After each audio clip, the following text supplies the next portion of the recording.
दोस्तों, क्या आपने कभी सोचा है कि वही सब्जी जो रोज आप बाजार से खरीदते हैं, अगर कोई लड़की उसी सब्जी को दुनिया का सबसे बड़ा बिजनेस बना दे, तो कैसा होगा?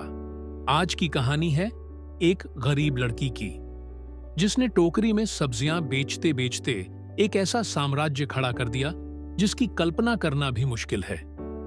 यह कहानी है राधा की, गांव की मिट्टी से उठी एक साधारण सी लड़की। पिता किसान थे, लेकिन कर्ज में दबे हुए। घर चलाने के लिए राधा छोटी उम्र से ही मां के साथ सब्जी बेचने बाजार जाती थी।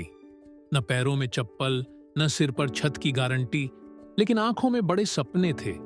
लोग कहते, ये तो सब्जी बेचने वाली है, इसकी औकात यहीं तक है।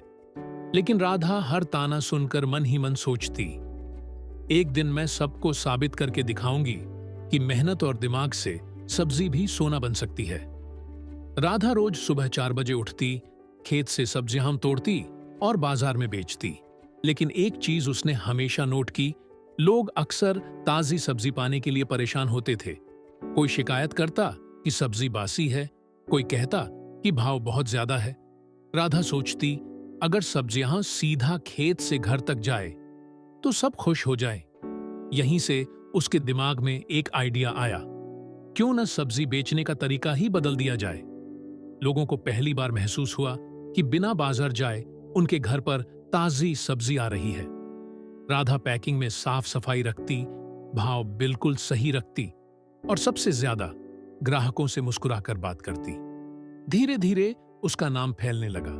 लोग कहने लगे, अगर ताजी सब्जी चाहिए तो राधा से लो। लेकिन हर सपने की राह आसान कहां होती है।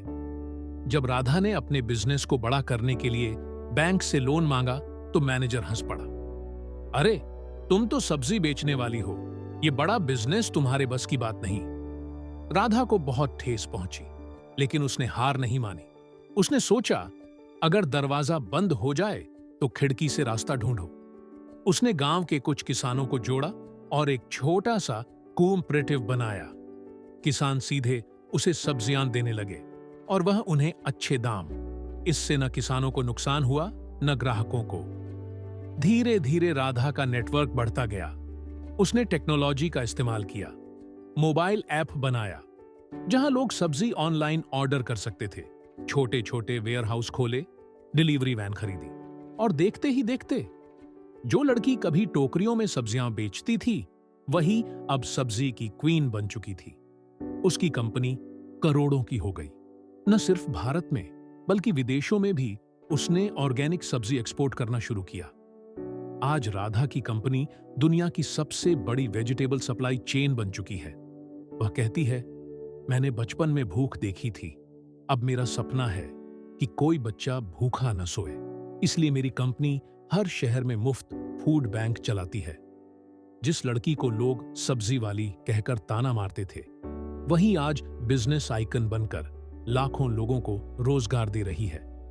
दोस्तों, इस कहानी से हमें यही सीख मिलती है, कभी भी अपने काम को छोटा मत समझो। अगर नजरिया बड़ा है तो छोटी सी सब्जी भी आपको दुनिया की छोटी तक पहुंचा सकती है। राधा ने हमें सिखाया कि मेहनत, ईमानदारी और सही सोच से मिट्टी का एक दाना भी हीरा बन सकता है। याद रखिए, काम की औकात नहीं होती, सपनों की होती है।